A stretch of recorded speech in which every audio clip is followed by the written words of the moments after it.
આ તરફ સ્થાનિક સ્વરાજની ચૂંટણી માટે આવતીકાલે મતદાન છે, ત્યારે ચૂંટણીને લઈને પંચમહાલ તંત્ર પણ એક્શન મોડમાં છે।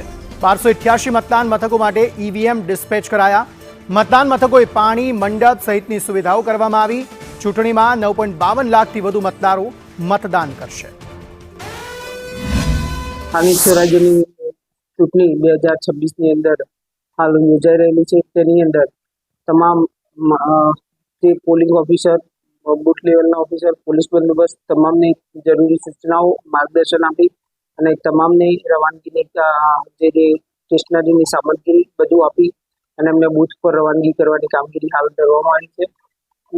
તમામ બૂથો પર જરૂરી જે સુવિધાઓ છે, મંડપની જરૂર હોય, પાણીની વ્યવસ્થા તમામ બૂથો પર કરવામાં આવી છે। પંચમહાલ જિલ્લામાં સ્થાનિક સ્વરાજની ચૂંટણીને લઈને તંત્ર સજ્જ બન્યું છે અને જે રીતેની વાત કરીએ તો ચૂંટણીના ગણતરીના કલાકો બાકી છે, જેને લઈને ચૂંટણી અધિકારીઓ દ્વારા પણ જે રીતેની તમામ તૈયારીઓ પૂર્ણ કરી દેવામાં આવી છે। હાલ આપ દેખી શકો છો કે મતદાન મથકનો જે સ્ટાફ છે એ હવે ધીમે ધીમે ઈવીએમ મશીન સહિત જરૂરી સાધન સામગ્રી સાથે રવાના થઈ રહ્યો છે અને હાલ જે રીતેની વાત કરીએ તો પંચમહાલ જિલ્લામાં 1288 જેટલા મતદાન મથકો આવેલા છે।